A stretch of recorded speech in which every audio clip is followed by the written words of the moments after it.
오늘 또 귀한 걸음 해주신 여러분 진심으로 환영합니다. 저는 오늘 여러분과 함께 또 좋은 강연을 듣고 또 여러분을 좀 도와줄 수 있도록 좀 열심히 노력할 또 아나운서 송민수라고 합니다. 반갑습니다. 자, 2024 통섭의 광장은요, 지식을 넘어 세상을 읽다를 슬로건으로 다양한 주제에 대해서 대한민국 최고의 석학들과 함께 생각을 넓히고 또 삶의 지혜를 통찰할 수 있는 그런 좋은 프로그램이라고 생각하시면 되겠습니다.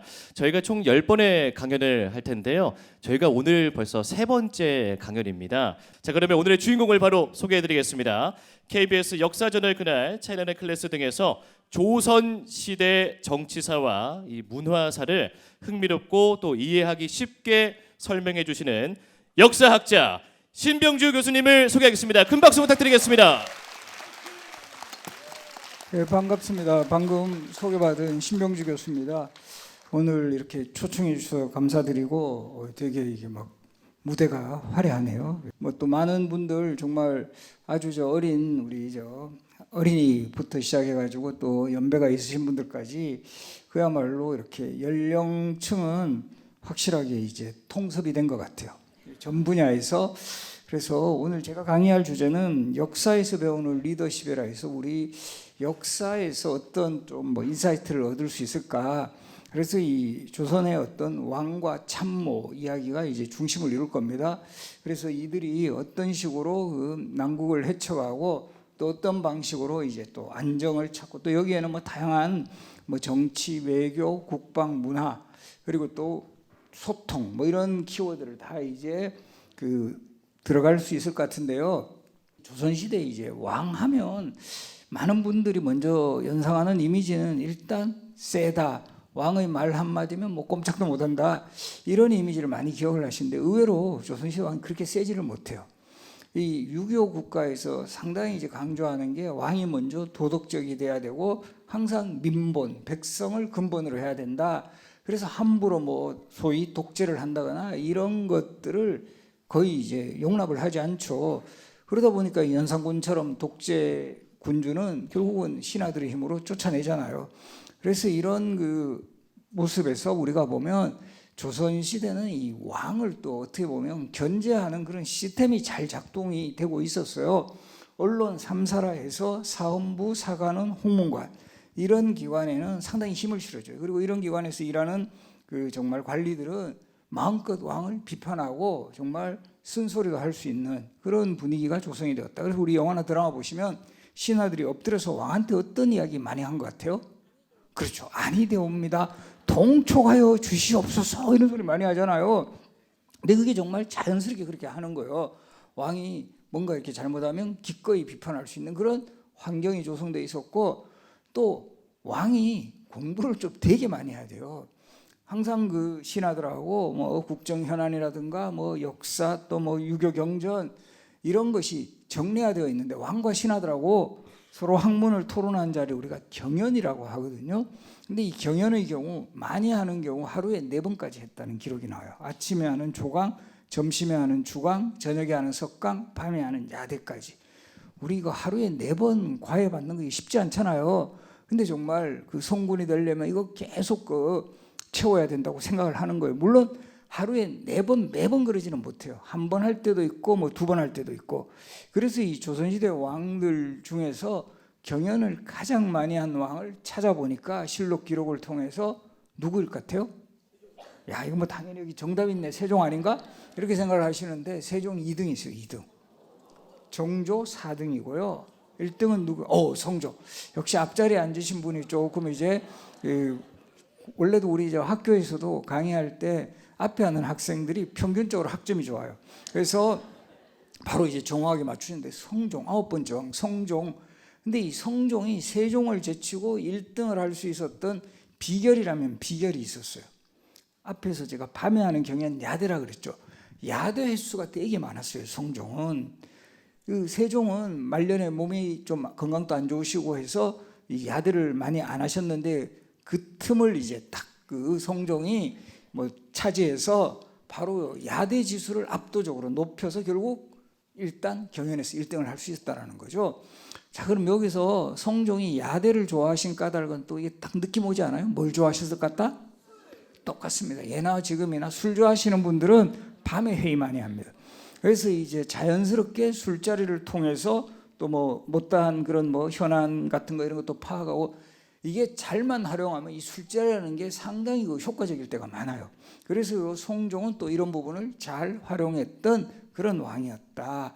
그래서 왕의 호칭도 성종이다. 이게 무슨 말이냐면 조선시대 왕들은 이 호칭이 살아생전에 붙는 게 아니라 돌아가신 후에 이 왕의 업적을 딱 한 글자로 표현합니다. 어지셨다 인종, 효성이 지극하셨다 효종, 학문에 뛰어나셨다 문종. 그러니까 이 성종도 그 시대에도 우리 시대의 완성을 본 왕, 이런 뜻으로 종묘의 신주를 모실 때 성종이 됐다라는 거죠.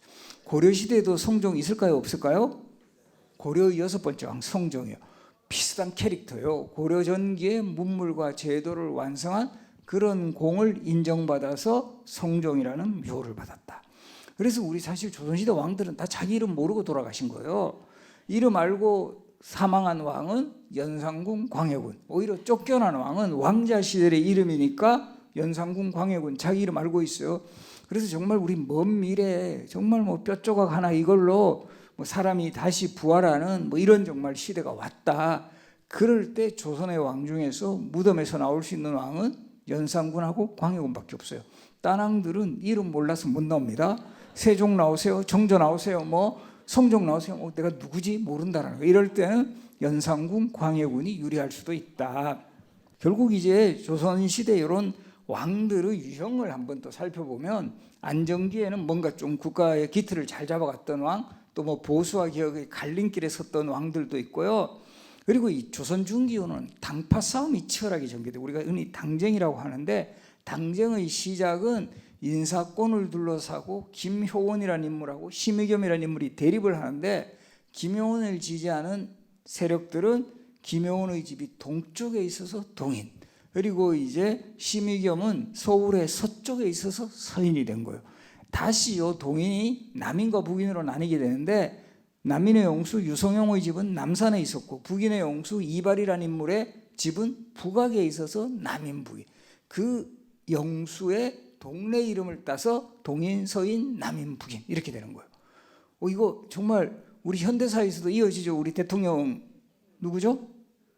YS하고 DJ 대립 이야기 할 때 뭐라 그러죠? 상도동 대 동교동, 상도동계 동교동계. 기억나시죠? 사실은 김대중 대통령 나중에 일산으로 이사 가셨는데도 상도동 대 일산 이게 리듬이 안 맞으니까 상도동 대 동교동 이렇게 되는 거예요. 그리고 이제 조선 후기에 주로 집권한 세력은 서인들이에요. 서인들. 이 서인들의 지역적 기반이 바로 충청도예요. 사실 조선 후기에는 이 충청도가 요즘으로 치면 여당이에요. 여당. 그래서 우리 충청도의 여당을 대표하는 역사적 인물 누굴까요? 실록에 그 이름이 3000번 이상 등장하고 청주하고도 관련되는 인물이에요. 누구죠? 우암송시열. 그래서 우암송시열이죠. 청주 화양동 계곡에 그 말년을 보냈고, 원래 또 제전분이에요. 회덕. 그래서 이 송시열이라는 인물이 조선 후기 어쨌든 상당히 권력이 있는 그야말로 이 서인 노론으로 이어지는 정파의 영수였어요. 그래서 인조 때부터 인조, 효종, 현종 때 그리고 숙종 때까지 최고의 권력을 휘둘렀는데 맞수가 등장해요. 바로 이 숙종이라는 왕이에요. 우리 사실 숙종이라는 왕은 상대적으로 좀 존재감이 약해요. 누구 때문에 같아요? 장희빈 임팩트가 너무 강하니까 숙종이 존재감이 거의 이제 조금 뒷전에 있는데, 사실 숙종이라는 왕이 대단한 왕이에요. 조선의 왕 중에 제2기간이 제일 긴 왕은 누구죠? 오랫동안 집권한 왕? 영조입니다. 영조가 52년 제위했어요. 그리고 최근에 영조가 이렇게 장기 집권한 비결이라면 비결이 나와요. 장수 비결. 요거 오래 살고 싶으신 분들 꼭 기억해 놓으세요. 영조의 장수 비결. 첫째, 소식. 두 번째, 채식. 그리고 금주. 술을 거의 안 드셨어요. 거기다가 또 하나, 조선시대 이제 그 요즘으로 치면 그 왕실병원이 내의원이라고 하는데, 내의원에서 건강검진 그렇게 열심히 받았어요. 승정원일기 기록 보면은 한 달에 한 11번 정도, 3일에 한 번 맨날 건강 체크하고, 이것이 결국 영조의 장수를 가져왔고, 특히 식단도 기록에 나오는데요. 이것도 한번 뭐 그렇게 어렵게 구할 수 있는 음식 아니에요. 영조가 즐겨 드시는 음식. 첫 번째 보리밥. 그 다음에 고추장. 고추장은 어느 고추장일 것 같아요? 순창고추장. 그때부터 순창고추장 유명했어요. 순창고추장. 그리고 경옥고. 꿀하고 인삼 버무리고 약국에서 지금 팔죠. 그래서 지금 모제약 회사에서 경옥고 선전할 때 예전에 우리 잘 나갔던 역사 강사가 그 광고 모델로 나온 적이 있어요. 영조대왕께서 즐겨 드신 경옥고 막 이렇게 나갔어요. 실제 근거가 있으니까 그렇게 해서 이 영조가 52년 제이였고 숙종이 제위기간 2등이에요. 우리도 보면 달 착륙에서 이 첫 번째로 밟은 암스트롱은 알아도 두 번째 밟은 사람 모르거든요. 숙종이 제위기간 두 번째요. 46년 제위하면서 정치, 경제, 국방, 문화 분야에 상당한 업적을 남겼기에 바로 영조, 정조 시대로 나가는 기틀을 마련했다.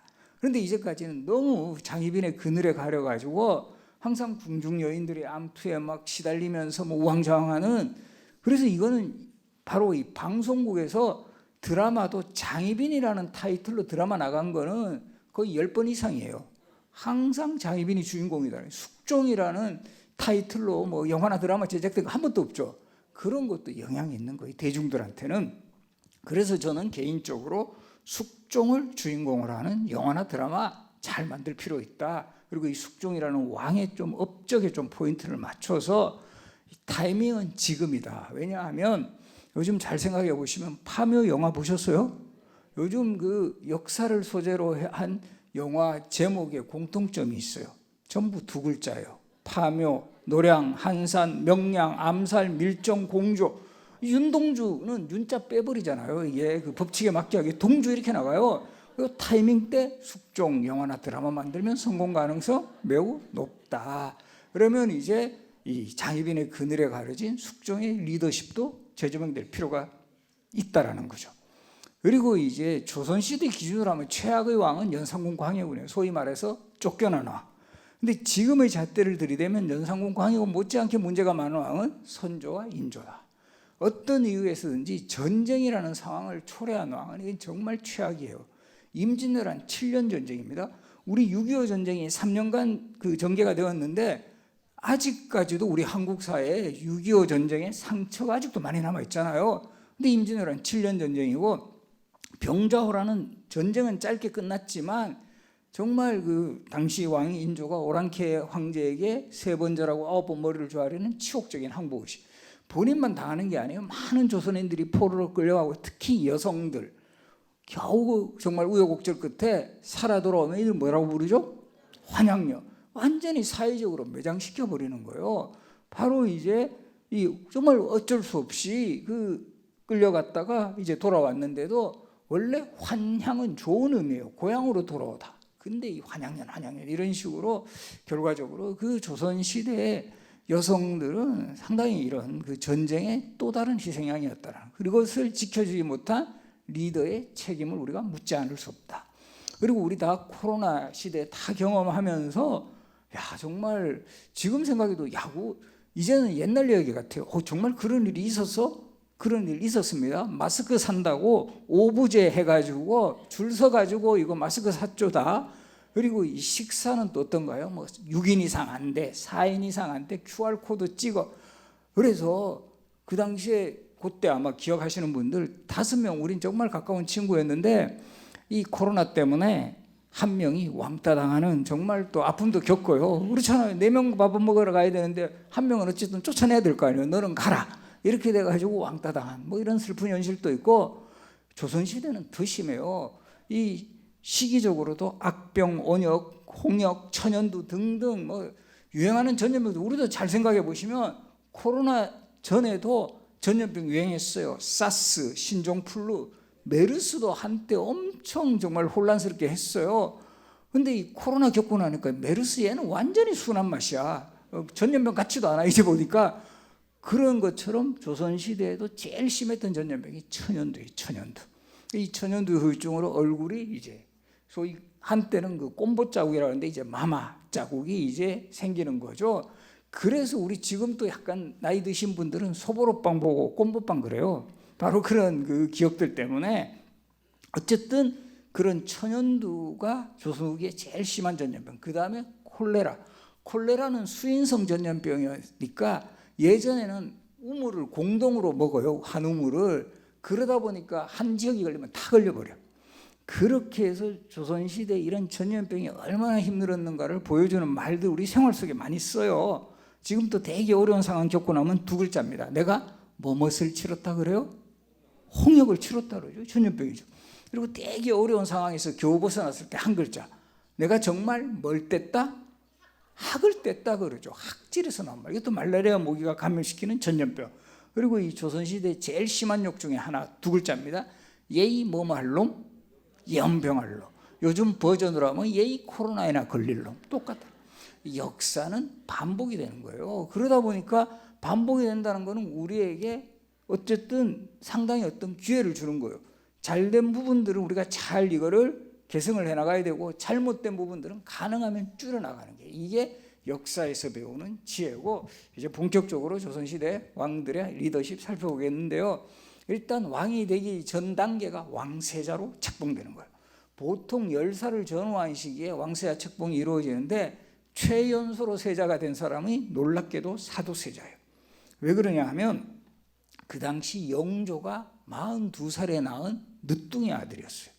그러니까 조선시대 왕의 평균 수명이 한 40대 후반, 50대 초니까 영조 입장에서도 빨리 얘를 후계자로 책봉을 해야 된다는 거죠. 그래서 사도세자가 2살 때, 물론 요즘 같으면 정상 아닌가요? 요즘 42살에 나오면 뭐 정상이죠. 요즘은 한 회감 넘어야 우리 늦둥이다 이렇게 말할 수 있다는 거죠. 그리고 이제 광해군처럼 비교적 늦은 나이에 된 그 이유는 광해군이 후궁소생이에요. 이 선조도 자신이 후궁소생의 아들이니까 이 소위 말하는 적자 출신의 아들을 세자로 삼고 싶어 했는데 그래서 계속 미루다가 임진왜란이 일어나니까 만약에 선조에게 무슨 뭐 병고가 생기면 왕실이 끊기잖아요. 그래서 급하게 광해군을 세자로 책봉을 했어요. 18살의 나이로. 그래서 광해군은 최고령 세자의 신기록을 세웠고요. 왕 중에서도 최고령으로 즉위한 왕이 영조예요. 58세. 이 창업한 왕은 비교적 나이가 많아요. 태조 왕건 또 42살에 왕이 돼요. 그리고 승기한 왕들은 보통 아버지가 돌아가시면 계승을 하니까 보통 40대 후반, 50대 초에 돌아가시면 아들이 20대 후반에서 30대 초에 즉위해서 보통 한 20년 정도 왕하시다가 평균적으로 40대 후반, 50대 초에 돌아가시는 거예요. 그런데 우리 영조 대왕 같은 왕은 앞에 소개했듯이 맨날 피 검사하고 뭐 저기 보리밥 먹고 뭐 술 안 마시고 이러니까 장수하시는 거잖아요. 2텀을 하시게 된 거예요. 52년. 그래서 어떻게 또 어떤 해석이 가능하냐면 영조와 사도세자의 갈등의 또 하나의 원인은 영조의 이례적인 장수. 그렇기 때문에 이제 아들에게 기회를 줘야 되는데 계속 자신이 왕을 하는 과정에서 어떻게 보면 경쟁자인 아들을 제거했다. 이런 해석도 가능. 그런 비슷한 사례가 어디에서 있었을까요? 영국에. 찰스 황태자는 제가 초등학교 때부터 황태자인데 얼마 전까지 황태자였어요. 엘리자베스 여왕이 90살 이상 장수하는 바람에 그래서 정말 찰스 황태자도 정말 참 어떤 면에서는 분투를 한 거예요. 그 정말 세월을 견뎌내 가지고 그 70대 중반에 와서 그러니까 이거 막 결과적으로 그런 케이스하고도 닮아 있다라는 거예요. 그래서 이제 그 왕이 또 어린 나이에 즉위를 하게 되면 20살 이전까지 즉위를 하게 되면 왕실의 최고 어른 소위 어머니나 할머니가 대신 정치하는데 여성은 정치를 하지 못하니 발을 들이고 정치한다. 뭐라 그래요? 수렴청정. 바로 이 수렴청정을 가장 적극적으로 한 대비는 문정왕후입니다. 아들 명종이 12살의 왕이 오르고 난 후에 아주 적극적으로 요즘 표현을 하면 정치에 개입해요. 그래서 욕도 많이 얻어먹어요. 그런데 문정왕후가 어느 파트에서 좋아하냐 하면 불교계. 이때 문정왕후가 불교 중흥 정책을 가장 적극적으로 펼쳐서 지금 강남에 봉은사 있죠. 이 문정왕후 아니었으면 저 봉은사 같은 절 저렇게 클 수가 없었다라는 거예요. 그래서 이 시대를 배경으로 해서 아마 기억하시는 분들 계실 거예요. 한 20여 년 전에 여인천하라는 드라마가 나갔어요. 그때 문정왕후 역할을 전인아 배우가 했죠. 그리고 이제 문정왕후의 오라비, 그 외척으로 권력을 행사하는 역사적 인물 윤원영이라는 인물, 이덕화 배우가 했어요. 지금은 낚시하고 계십니다. 바로 거기다가 이 문정왕후의 라이벌로 등장하는 그 이 배우가 상당히 인기 끌었어요. 유행을 남기면서. 누구죠? 메이야라고 했던 바로 이 중종의 후궁 경빈 박씨. 그래서 우리가 이런 드라마에서 또 이런 유행어를 남기면 상당히 임팩트 있게 딱 다가오는 그 대표적인 사례가, 우리 드라마 제목이 태조왕건인데 많은 사람들이 궁예로 알고 있는 드라마가 있어요. 워낙 궁예 임팩트가 강해가지고 원래는 타이틀이 태조왕건이고 최수종 씨가 주인공이 돼야 되는데 이 궁예 역을 맡은 김영철 배우가 막 황금 안대 끼고 뭐 유행어도 많이 남겼잖아요. 뭐 누구인가, 뭐 누가 기침을 했어, 뭐 이런 게 아직까지 패러디돼요. 그래서 이 후광으로 지금은 우리 이만기 선생님이 돌아다니지만 동네 한 바퀴 돌아다니면 그때도 많은 사람들이 궁예 왔다고, 이 어떤 이 역사 드라마에서 한번 탁 그 임팩트 있게 보인 그런 배역은 정말 오래 간다라는 거죠. 이제 조선 시대 왕이 계승사를 통해 한번 살펴보면, 원래 조선이라는 나라는 적장자로 하여금 승계를 하게 하는 거예요. 적장자라면 적자의 장자겠죠. 왕비는 무조건 한 명이에요. 이 왕비가 돌아가시면 계비를 맞이하는데 왕비나 계비의 소생을 적자. 그런데 왕비나 계비만 믿고 있다가 보면 왕실의 자녀들이 안정적으로 생산이 못 되니 왕도 합법적으로 첩을 들일 수 있어요. 왕의 첩을 뭐라 그럴까요? 후궁이라고 그래요. 후궁도 다 품계가 있어요. 종사품, 수검부터 시작해가지고 가장 높은 등급 정일품, 영의정하고 맞먹는 직급 빈이라고 해요. 희빈장씨, 숙빈채씨, 경빈박씨. 보통 수건으로 들어가지고 승진 코스를 밟아서 빈까지 오르려면 어떻게 하면 되죠? 그렇죠. 왕의 총에 플러스 아들을 낳아야 돼요. 뭐 지금처럼 뭐 토익 점수 요구하지도 않고 뭐 연수 성적 아무런 필요 없습니다. 그냥 한 방입니다. 그리고 요 후궁이 되는 또 코스도 두 가지 코스가 있어요. 하나는 간태후궁. 요즘으로 치면 공개 채용, 서류 접수, 면접까지 다 봐가지고 딱 들어오는 간태후궁. 그러나 간태후궁보다는 사실은 특채, 승은 후궁이라고 합니다. 왕의 은혜를 입은 후궁. 요 장면 아마 드라마 같은 때 많이 보셨을 거예요. 왕이 이렇게 궁궐 주변을 돌아다니시다가 아주 좀 마음에 드는 궁녀가 있으면 고개를 들라 딱 했는데 고개를 들었는데 한효주야. 너 이제부터 나를 모시라. 이렇게 되는 장희빈 또 그렇게 픽되는 거예요. 그런 후궁들을 승은 후궁이라고 불렀습니다. 근데 이제 첫 번째 왕위 계승에서부터 변수가 생기는 게, 이성계에게는 첫 번째 왕비와 이 사이에서 6명의 아들, 방우, 방과, 방의, 방간, 방원, 우리 태종이 되는 방원, 방영까지 6. 그리고 계비인 신덕왕후 강씨와 이 사이에서 방번, 방석 두 아들을 두었는데 예상을 깨고 방석을 세자로 책봉을 해요. 누가 가장 영향을 미쳤을 것 같아요? 방석의 세자 책봉에? 바로 계비, 신덕왕후 강씨가 계속 어필, 이 기록이 다 나와요. 방우를 세자로 책봉하려는 회의 소식을 엿듣고 울면서 하소연했다. 이런 기록도 나오고요. 뭐 이거는 뭐 안 봐도 뻔합니다. 이거 뭐 밤마다 이성계한테 우리 막내 방석이 세자로 책봉 안 시켜주면 나 죽어버려요. 막 이러니까 이성계가 상당히 흔들려요. 조선 건국에 있을 때 58세 최고령이라 그랬죠. 그 지금 기준하면 거의 70대 후반. 약간 마음도 약하고 판단력 흐릿했을 때 막 어린 계비가 쑤셔대니까 알았다 이렇게 됐고, 거기다가 누구한테 자문을 구하냐 하면 가장 그 신뢰하는 참모 정도전. 이 삼봉, 자네는 어떻게 생각해? 방석의 세자 책봉을 적극 찬성합니다. 그 이유는 정도전은 조선이란 나라는 왕보다는 신하가 권력을 가져야 된다. 자기 같은. 왜? 그 이유는 왕의 존재는 세습되는 존재잖아요.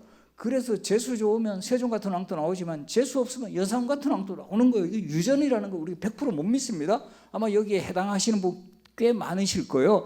야, 어떻게 내 밑에서 제가 나왔지? 이런 분들 많잖아요. 이거 어떻게 할 수가 없어요, 이 유전.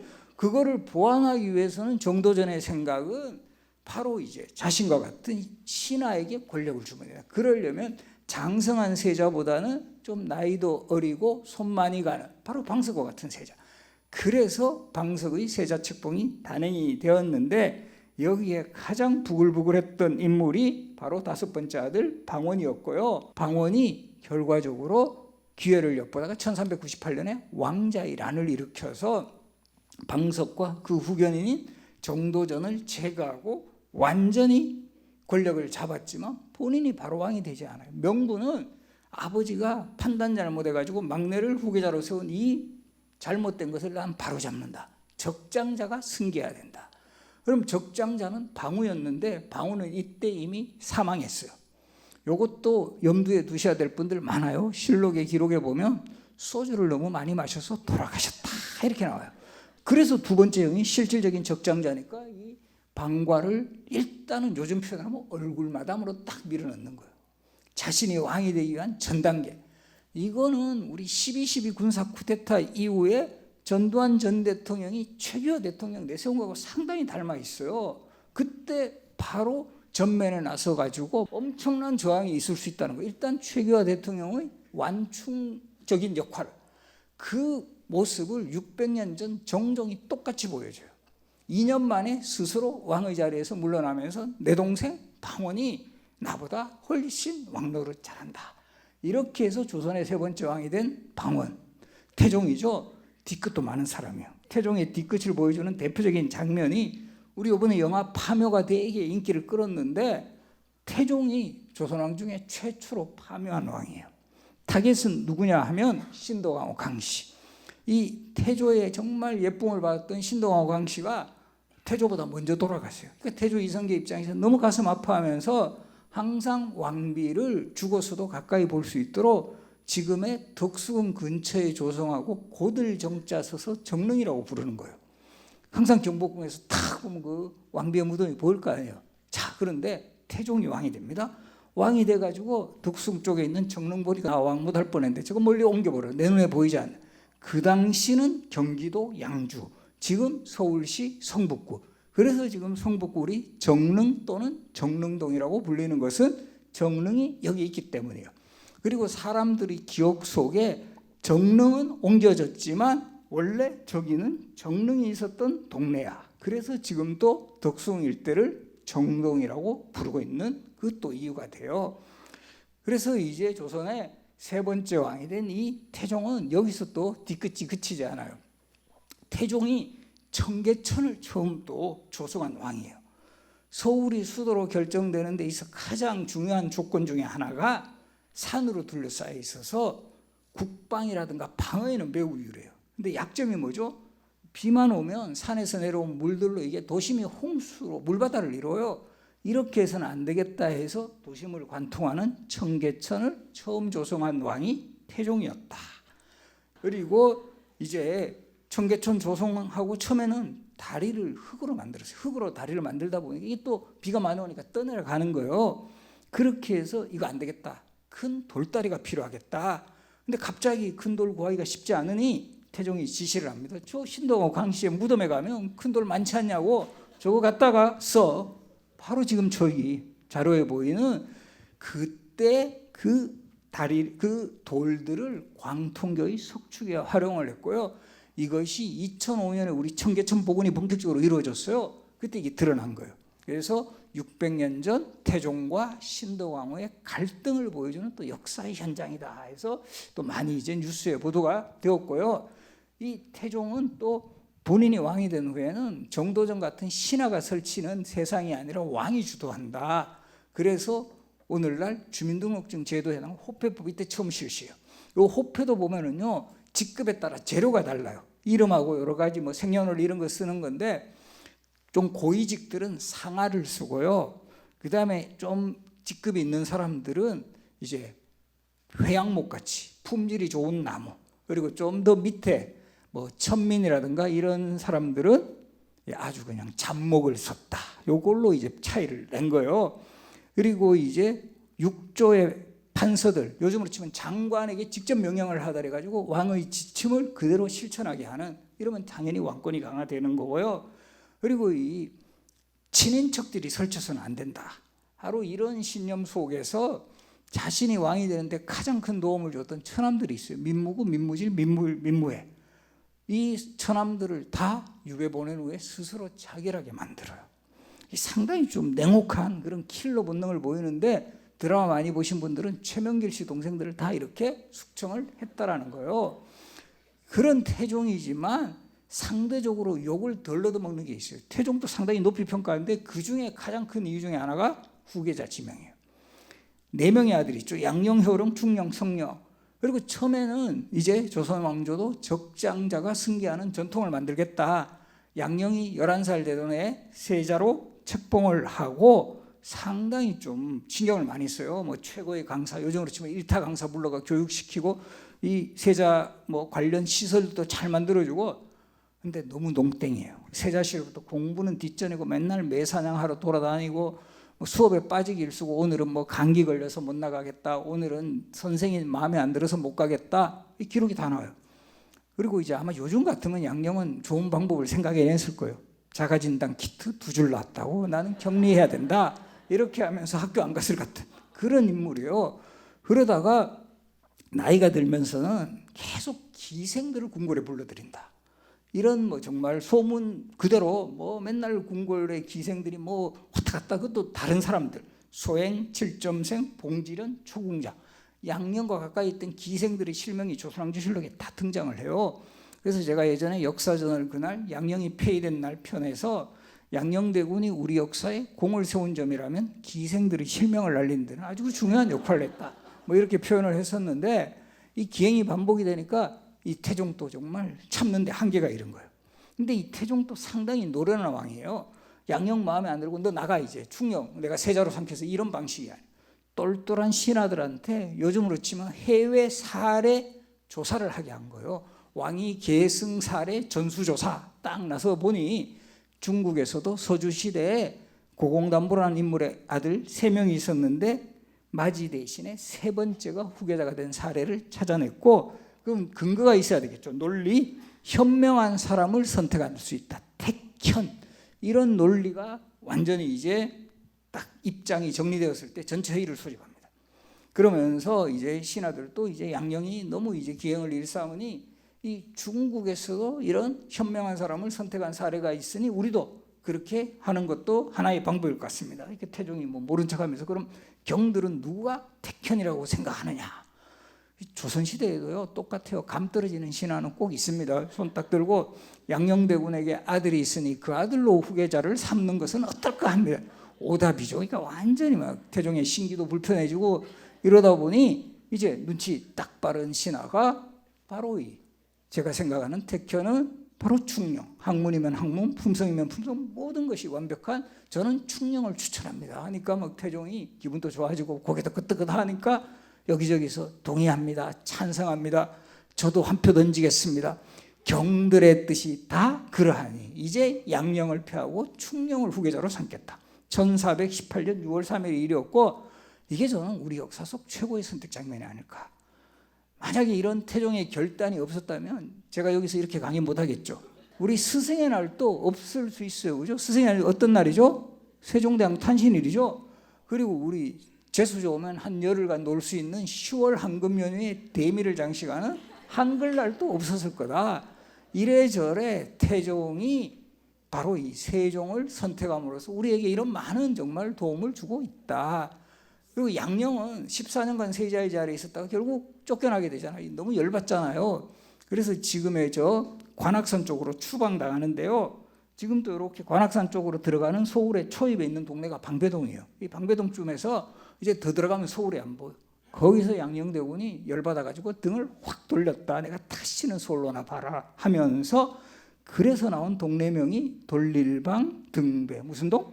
방배동은 그렇게 해서 탄생한 동네예요. 그리고 이 세종이 정말 태종의 기대대로 왕이 된 후에 정말 여러 부분에서 정치를 잘했는데 그중에 가장 탁월한 부분 중에 하나가 인재 등용이에요. 다양한 분야의 인재를 등용을 하셨고 특히 장영실 같은 인물은 천민 출신이지만 최고의 과학자로 만들었고 우리 황희정승 같은 분도 태종 바로 이제 양령을 폐하고 충령을 후계자로 삼을 때 사실은 반대하다가 유배를 간 사람이에요. 그러면 이제 황희정승 입장에서는 세종이 왕에 올랐다 이런 소식을 듣고 나는 이제 정치 인생 끝났다 생각할 때 불러들이는 거예요. 그러면서 경은 정말 그때 세종이 황희정승을 뭐라고 표현하냐 하면 경은 저울과 같은 존재다 이런 표현을 해요. 균형 감각이 딱 있는 사람이라는 거죠. 그리고 이제 거기에 부응을 해서 황희정성이 말년에 이렇게 한쪽 눈 감았다가 한참 뒤에 또 반대편 눈 감고 막 이러는 거야. 그러니까 딴 사람들이 이상하잖아. 왜 어르신은 한쪽 눈 감으셨다가 또 반대편 눈 이렇게 번갈아 감으십니까? 하니 이 왕께서 이렇게 늙은 나를 옆에서 도와달라고 이 부탁을 하셨는데 내가 눈이 둘 다 보이지 않으면 돕지를 못하지 않겠느냐. 한쪽 눈이라도 내가 보호를 하기 위해서 이러는 거다. 제가 안과 전문의 여러분한테 물어봤지만 의학적으로 아무런 근거가 없다. 의학적으로 아무런 근거는 없지만 우리에게 감동을 주는 거예요. 그런 방식의 어떤 정치, 우리 흔히 이제 정말 동기부여를 하잖아요. 그리고 아예 시스템적으로 인재를 양성하는 기관을 만들었어요. 바로 집현전이 그것인데 세종이 이제 집현전을 설치를 해서 이렇게 인재를 체계적으로 양성을 하고 또 이 집현전에서 이제 장기 근속자들이 있을 때 이들을 배려해서 유급 휴가를 부여하는 거. 지금 우리 저 보면 뭐 이 대학교에서도 뭐 교수 연구연재, 뭐 기업도 우리 뭐 공무원 연수 프로그램 바로 이런 것에 시초를 또 만든 분이셨어요.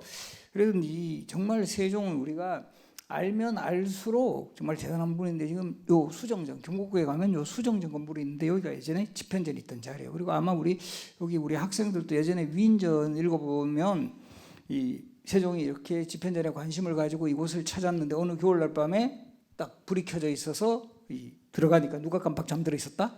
신숙주. 그때 세종께서 취하신 행동은 용포를 덮어주셨다. 아, 여기 역시 좀 수준이 있으셔가 잘하시는데 옷을 벗어서 딱 덮어주셨다는 거예요. 이게 만약에 세종이 아니고 딴 왕이었으면 이 신숙주 자고 있는 거 보고 야 여기 독서실이냐고 너 집에 가서 자라고 이랬으면 이게 완전히 또 반전인 거예요. 야 우리가 이렇게 죽으라고 연구하는데 뭐 이런 푸대접 받아가지고 여기 뚝 떨어지겠죠. 이런 배려 같은 거. 이거 보면 리더의 어떤 참 조건에 잘 맞으신 분이었고 근데 이 안타깝게도 조선왕실은 적장자 징크스 같은 게 계속 이제 이어져요. 문종이 적장자 출신으로 처음 왕이 되었는데 2년 3개월 만에 그 2년 3개월은 세종의 3년상하고 딱 겹쳐요. 너무 아버지 상에 올인을 하신 거예요. 효심에 지어가셔서 우리 지금 3일장에도 힘든데 3년 동안 아버지 맨날 뭐 추우나 더우나 그러다가 일찍 돌아가신 거예요. 그 바람에 단종이 어린 나이에 왕이 올랐고 이 단종을 결국은 삼촌 수양대군이 왕위를 빼앗았죠. 근데 이 세조도 맏아들이 의경세자라는 분인데 의경세자가 또 일찍 죽어요. 20살에. 그러니까 문종, 단종, 의경세자 연이어서 적장자가 일찍 죽으니까 그래서 이때도 우리 이번에 영화 파묘도 그렇죠. 왜 무덤을 옮기라고 하죠? 집안에 자꾸 애군이 거듭되니까 이거 뭐 무덤 잘못 쓰는 거야. 또 이때도 마찬가지예요. 이거는 세종의 무덤을 잘못 써서 이렇게 적장자들이 빨리 죽는다. 그렇게 해서 결국은 세종의 무덤을 옮겨요. 지금 세종대왕 무덤 어디 있다? 아시는 분?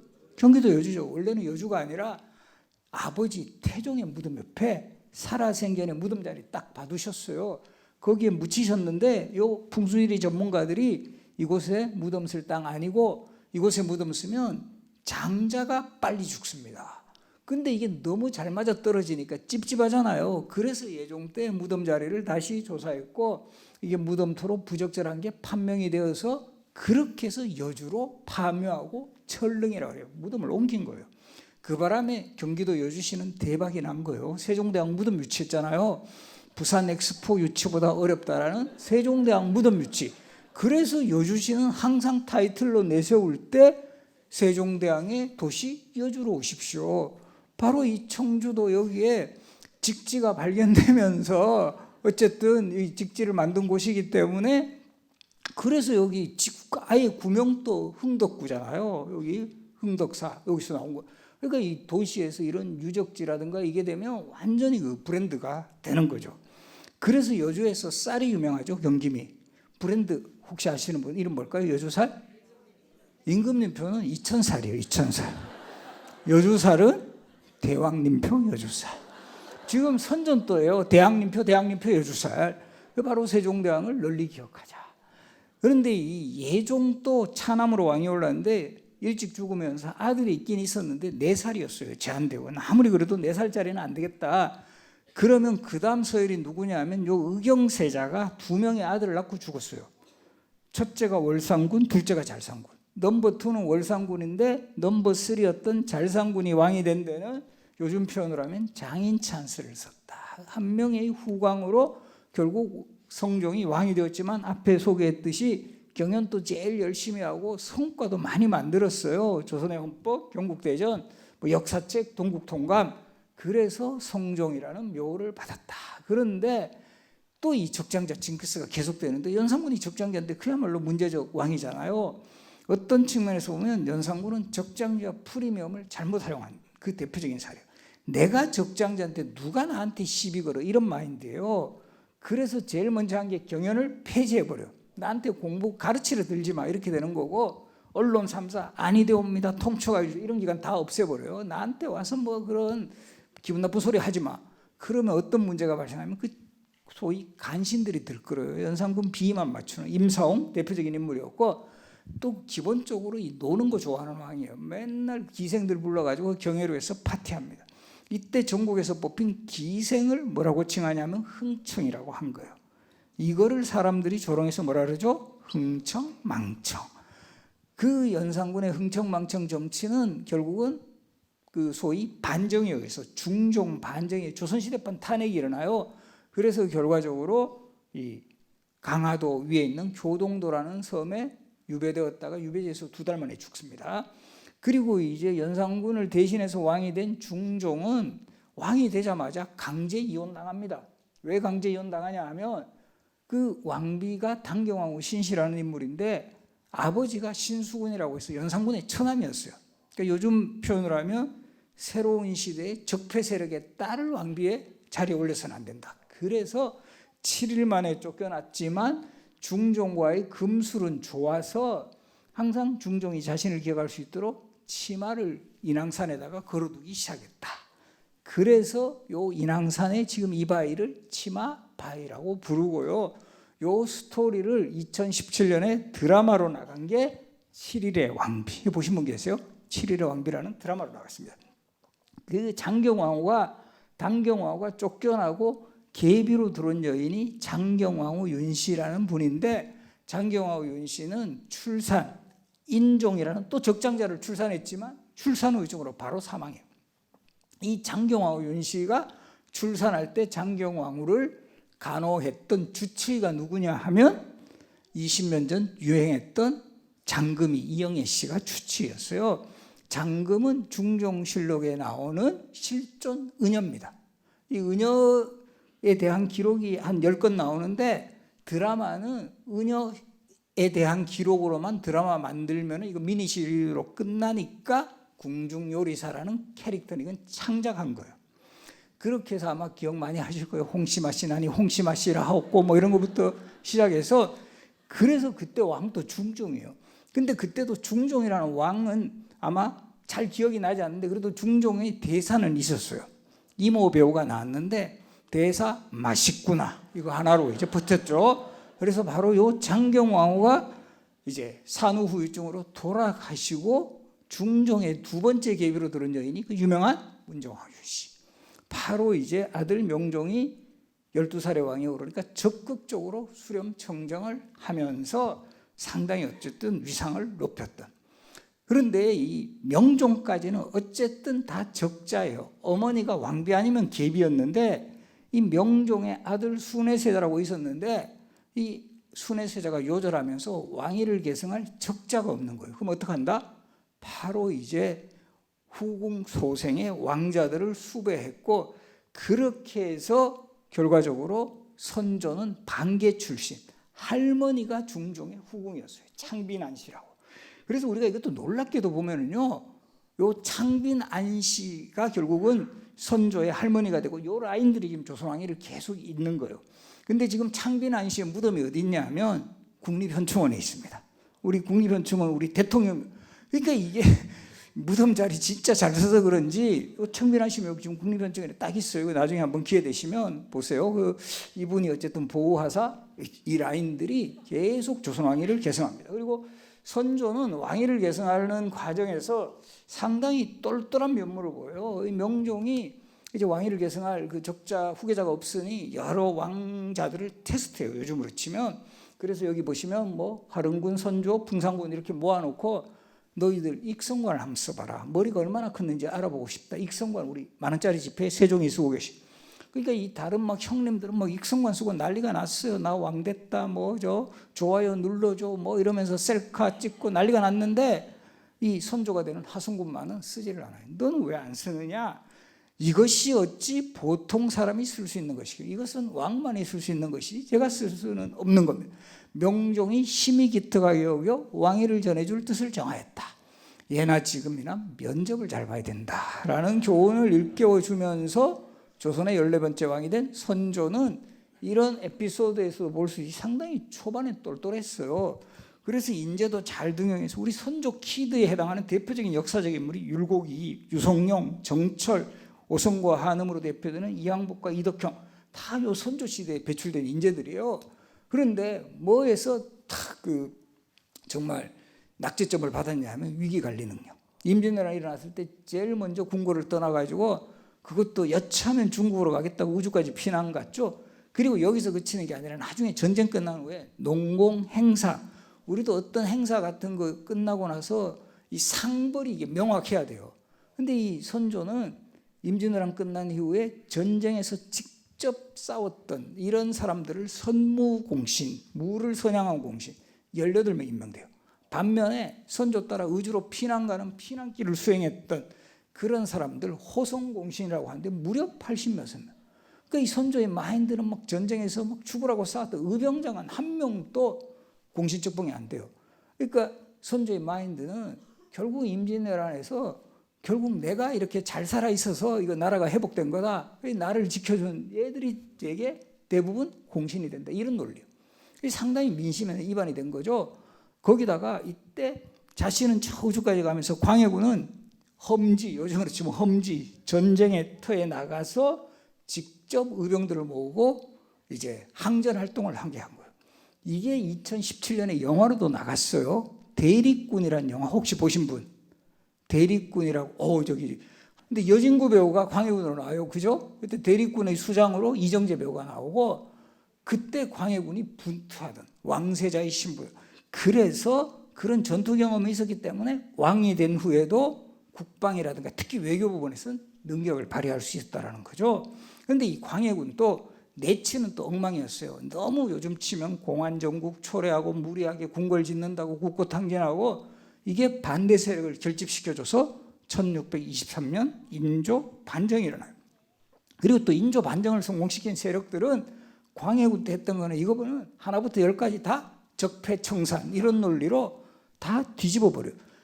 잘못한 거 뒤집는 거는 방향성이 옳았지만 특히 외교 부분은 상당히 잘했던 부분인데 광해군이 했던 외교 정책은 전통의 우방국인 명나라에 대한 의리를 저버린 행위다. 이런 논리를 펴면서 친명 배금 정책. 이게 결국 후금을 자극해서 정묘호란.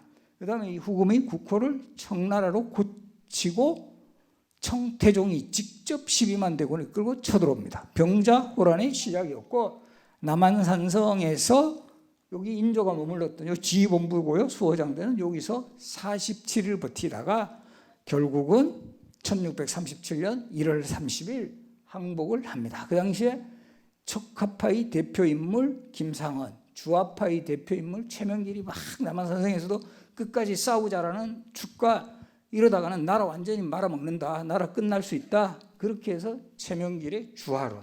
이 강하게 대립되는 요 장면을 영화로 만든 게 남한산성이라는 영화였어요. 2016년에 개봉을 했고 인조 역할을 박해일 배우가 이때까지는 그래도 외모는 멀쩡하셨는데 이거 아마 좀 기억하시는 분들은 가장 최근에 우리 인조와 소현세의 갈등을 다룬 영화 얼평이 보셨죠?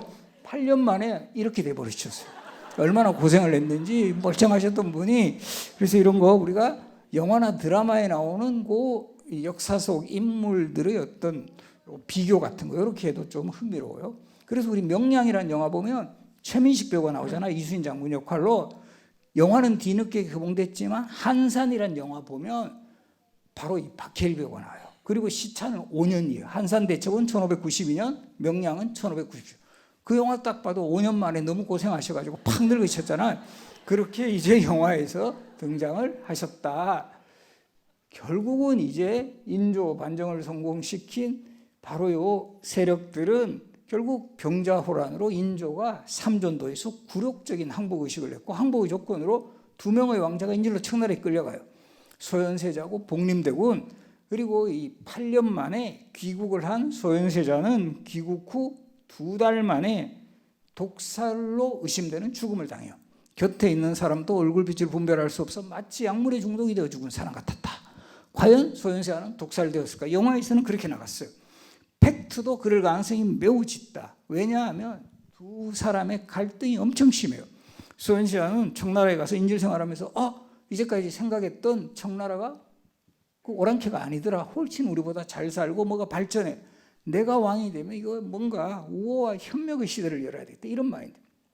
인조는 뭘 경계하냐 하면 저 청나라에 대해서 세자가 너무 친하게 지내는 것도 기분 나쁘지만 뭘 또 경계하냐면요. 청나라 입장에서 보면 인조는 마음에 들지 않는 왕이에요. 소현세자는 마음에 드는 왕이죠. 바로 인조 아웃시키고 소현세자를 왕으로 올릴 수 있다. 이런 불안감도 있는 거예요. 이게 역사적 경험이라는 게 또 있어요. 우리 고려시대에 바로 몽골 그 간섭 시기에 충자 돌린 왕들 기억하세요? 충렬왕, 충선왕. 이 왕들이 여러 차례 폐위되고 복위돼요. 저 몽골의 구미에 맞지 않으면 쫓아냈다가 다시. 그러니까 그 시대 왕들도 다 역사 공부하는 거예요. 인조 입장에서는 저 오랑캐 놈들은 저렇게 할지도 모른다. 그렇게 해서 싹을 제거해버린다. 이렇게 보는 게 가장 타당한 해석이라는 거죠. 그리고 이 소현세자에게 3명의 아들이 있어서 소현세자가 병으로 죽었으면 그 아들에게 손자에게 왕위를 물려주면 됨에도 불구하고 인조의 선택은 두 번째 아들 복림대군이었고, 그것은 결과적으로 이 복림대군에게 자기의 강한 메시지, 너는 나를 위해 청에 대한 복수를 해라. 그래서 효종하면 북벌이 계속 키워들어 떠오르고요. 그런데 현실에서 북벌은 거의 뭐 가능성이 없죠. 10년 만에 효종이 병사하면서 북벌이 막을 내려. 그 다음에 왕이 현종인데, 이 놀라운 적장자 징크스예요. 또 적장자인데 전혀 존재감이 없죠. 이 조선왕 현종하면 저 사람 뭐 했지? 당나라 현종은 좀 알아요. 양귀비 때문에. 근데 우리 현종은 좀 뭐 하셨지? 이때가 당정이 제일 치열하게 전개됐어요. 이거 아마 기억하실 거예요. 예속논쟁이라 해서 왕이 돌아가실 때 상복을 3년이면 1년 이런 걸로 팍 터지게 싸워요. 거기다가 또 현종 때는 자연재해, 전염병 제일 심해서 우리도 코로나 시대 겪어봤지만 이 코로나 시대는 뭘 할 수 있는 게 거의 없어요. 또 중요한 거 하나, 현종은 개인적으로 조선왕 중에 온양온천을 가장 많이 간 왕이에요. 온양온천 VIP 회원권 가지고 계셨는데 사우나 하러 간 건 아니고 눈병, 피부병 치료하러. 리더가 몸이 안 좋아가지고 뭐 골골대시면 이거 뭐 하는 게 없죠. 되는 게 현종의 유산이라면 정말 7명의 적장자 중에 제대로 왕노릇한 숙종을 배출을 했고요. 숙종은 46년 재위하면서 앞에서 소개했지만 정치, 경제, 국방, 문화에 엄청난 업적을 남겨서 사실 조선 후기 영조, 종조 시대로 나가는 기반을 제공한 그런 왕이었다. 그렇지만 바로 이 우리 드라마 속에서 항상 장희빈하고 인현왕후가 주인공이 되면서 항상 저렇게 좀 멍한 그런 캐릭터로 남아있다. 그리고 18세기 조선은 영조, 종조 시대. 영조는 52년 제위하면서 업적도 많아요. 정치적으로는 당정의 시대를 종식시키는 탕평, 경제적으로는 세제개혁에 해당하는 준역법, 1년에 2필 내던 군포를 반값으로 확 줄여주는 제도, 그리고 각종 편찬 사업을 통해 성과도 많았지만 항상 꼬리표처럼 따라오는 게 아들을 죽인 비정한 아버지. 이 앞에도 잠깐 소개했지만 42살에 낳은 늦둥이에서 처음에는 너무 이뻐요. 그리고 맨날 불러가지고 물어보고 책도 만들어주고 이러는데 어느 시점부터 영조가 바라던 답을 잘 못해요. 사도세자가. 영조는 상당히 민첩하고 빈틈하는 성격인데 사도세자는 좀 막 노는 거 좋아하고 좀 그런. 체격도 영조는 마른 체형인데 사도세자가 비만한 체형이에요.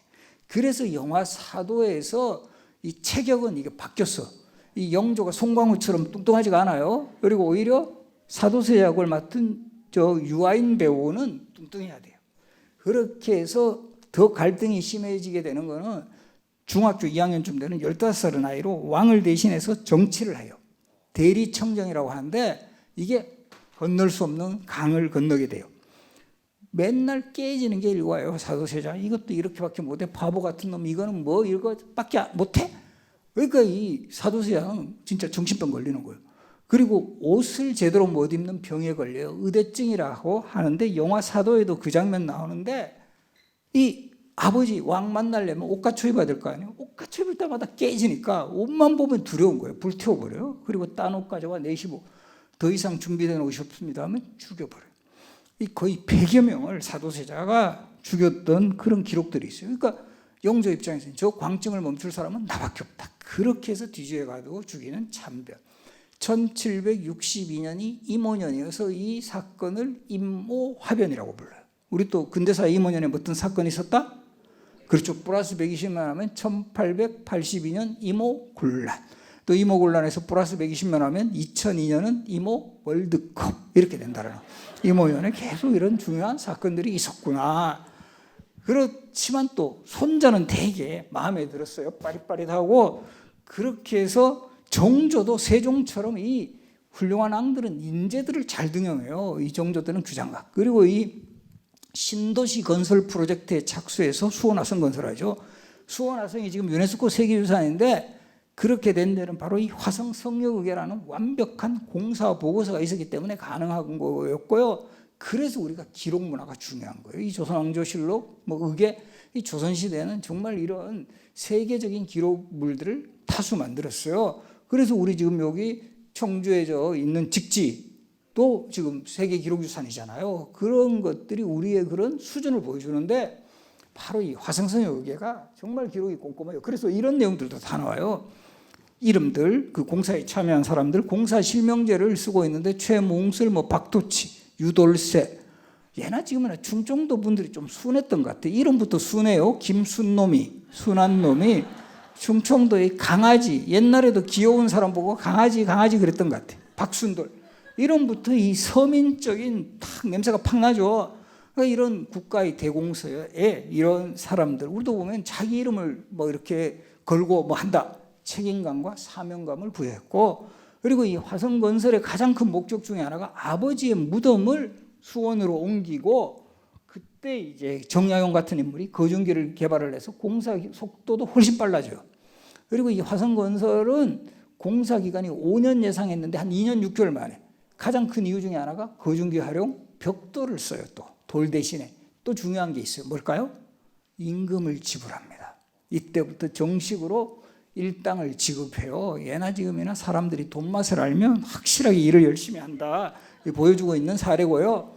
아버지 무덤 옮긴 여기에 있는 주민들을 옮긴 신도시가 수원화성이에요.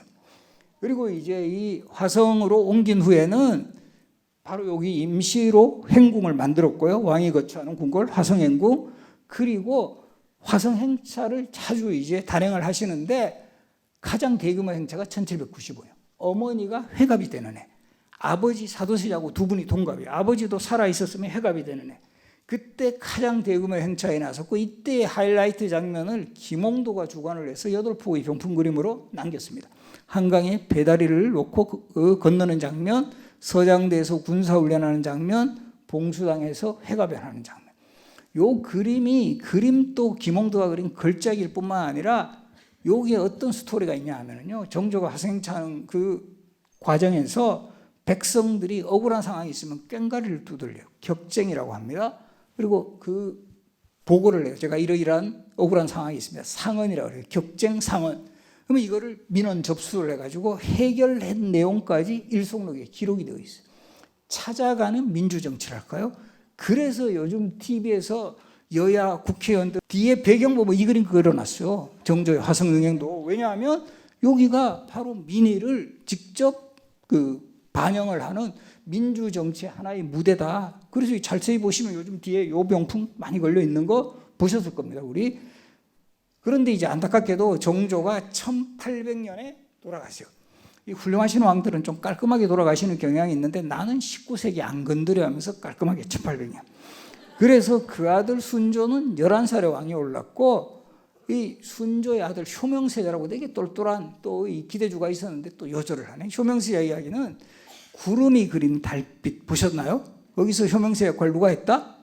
박보검 배우가 했죠. 갑자기 바둑 두다가 나타나가지고 효명세자 했어요. 그때 그 박보검 배우 참 뭔가 이 가능성이 있어 보이는데 요절하는 바람에 헌종은 8살, 지금 초등학교 1학년 때 왕이 된 거예요.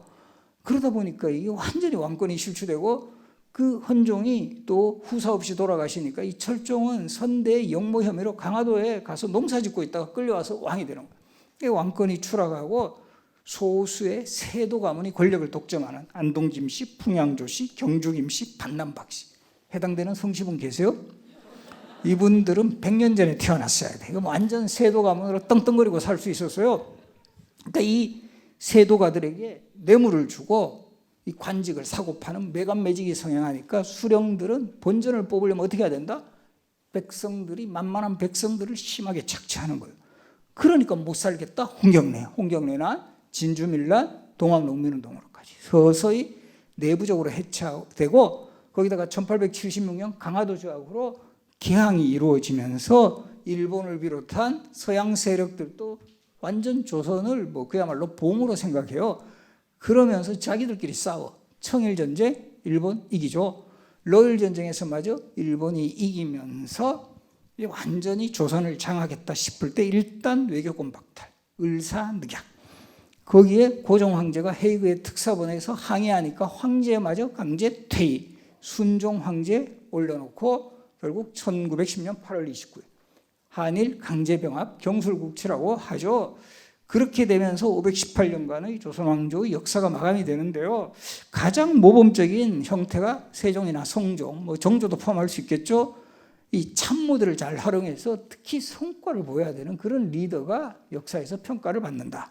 그리고 이 선조의 잘못된 농공 행상이라든가 인조의 잘못된 외교 노선 우리가 철저하게 이건 되풀이하지 않아야 된다. 영종조 시대에 중흥하려고 했지만 세도 정치와 외세의 압력으로 막을 내린 이 조선 왕조의 역사, 제가 분명히 조선 시대에 이야기했는데 지금 시대하고 맞물리는 장면들이 상당히 많아요. 그래서 역사가 중요한 거죠. 역사는 과거와 현재의 대화, 현재를 비추는 거울이다. 이 시대의 요청에 부응하는 그런 정책은 잘 거울 삼아 이걸 우리가 개선을 해야 될 거고, 이 문제가 되는 이 실패한 정책들은 가능하면 이거를 우리가 되풀이하지 않아야 되는 게 역사에서 배우는 중요한 지혜다. 그리고 오늘날 왕조시대에서 민주사회가 도래했지만 적절한 정책 추진, 여론 존중, 도덕성과 천명성 이런 것들은 여전히 유효한 거예요. 이 전통시대의 훌륭한 리더들이 갖췄던 이런 덕목들은 지금의 리더에게도 여전히 요구되고 실천할 필요가 있다. 그리고 이 마지막은 광고 방송인데요. 제가 쓴 책입니다. 왕으로 산다는 것, 왕비로 산다는 것. 아까 제가 여기 미리 이야기 드니까 이 책도 직접 준비해 오신 분들도 있다 해서 여기 이 마지막에 가기 전에 제가 사인해 드리겠습니다. 그리고 이제 참모로 산다는 것. 바로 이제 앞에서 이야기했던 정도전이라든가 최명길이라든가 그리고 이 56개 공간으로 읽는 조선사는 집현전, 정릉 이런 역사 유적들을 중심으로 이렇게 썼고요. 전염병 또 생각보다 기록이 많이 있어서 제가 한번 썼고, 제가 가장 최근에는 서울의 자서전이라고, 결국 조선 왕조의 수도가 서울이잖아요. 그 서울이 담고 있는 여러 가지 역사의 공간들을 담아서 제가 서울의 자서전 요거를 이제 가장 최근에 썼어요. 표지도 이제 보라색으로 해가지고 우리가 방탄소년단을 약간 연상시키지 않을까, 판매량에 조금 도움이 되지 않을까 그래서 이 표지가 보라색입니다. 그래서 오늘 이렇게 정말 열성적으로 잘 임해 주셔가지고 무사히 강의를 잘 마친 것 같은데요. 일단 강의는 여기서 마무리하겠습니다. 고맙습니다. 와, 역사를 이렇게 재밌게 배울 수 있다니 너무나 유익한 시간이었다고 생각이 들고요. 다시 한번 우리 신명길 교수님께 큰 박수 부탁드리겠습니다. 사전 질문 받은 것 중에 가장 공통된 질문인데요. 광해군의 또 중립 외교에 대한 또 교수님의 의견을 여쭙고 싶다는 이 질문이 꽤 많았어요. 이에 대해서 짧게만 부탁드리겠습니다, 교수님. 앞에서 잠깐 소개해드렸지만 이제 광해군은 본인이 이제 임진왜란때 직접 참전 활동을 하면서 이 생각보다 좀 명나라는 한때 우리가 이제 4대 외교를 펼쳐서 이제 상국으로 받들었지만 이 무너져 가고 있다. 반면에 후금이라는 신흥 강국은 상당히 우리가 좀 경계를 해야 되겠다. 그렇게 해서 이 광해군이 그때도 임진왜란 때 명나라가 파병을 했잖아요, 조선에. 그러니까 명나라에서 똑같이 파병 요구를 해요. 이게 정말 유사한 게 역사는 닮아 있는 게 우리가 6.25 전쟁 때 미군을 비롯한 유엔군이 들어오니까 우리가 베트남에 파병을 안 할 수가 없는 거예요. 명분상. 그때도 똑같은 논리예요. 그래서 명나라의 요구에서 일단 파병은 해요. 광해군이. 근데 그 당시에 그 파병군의 총사령관을 이 소위 말하는 무관으로 임명하지 않고 통역관으로 임명을 해요. 강홍립이라고 해서 이게 외교에 되게 능한, 그러면서 확실하게 메시지를 줍니다. 일단 명나라의 입장 때문에 우리가 할 수 없이 참전은 하지만 상황을 봐가지고 특히 조선군의 희생을 최소화하면서 저쪽에 우리가 귀국하고 즉 후금하고 크게 전쟁할 뜻은 없다. 명나라 입장 때문에 우리가 그냥 참전하고, 그런 식으로 해서 강홍립이라는 인물이 그걸 결과적으로 그 메시지를 잘 전달해서 후금 쪽에서 이게 수용을 하는 거예요. 그래서 바로 이 광해군 때는 뭐 후금하고 어쨌든 평화적인 관계가 유지가 됐다라는 점에서는 광해군의 어떤 중립외교, 실리외교가 상당히 그 지금도 그 평가를 받는 그런 부분입니다만은 이제 또 이 광해군 정권을 또 무너뜨린 정권의 입장에서는 너무 명분적으로만 간 거예요. 잘했던 아마 이 광해군 때 외교 정책의 기조를 그대로 이제 이어갔다면 정묘호란이나 병자호란은 미리 막을 수도 있었다라는 점에서 좀 안타깝다라는 거죠. 그런 부분은. 예. 네, 알겠습니다. 진짜 이렇게 바쁘신데 저희가 또 많은 분들이 이렇게 사전 질문을 해주셔가지고 바쁘신 와중에도 또 답변을 해주셔서 너무나 감사드립니다. 자, 다시 한번 우리 교수님께 박수 한번 부탁드리겠습니다.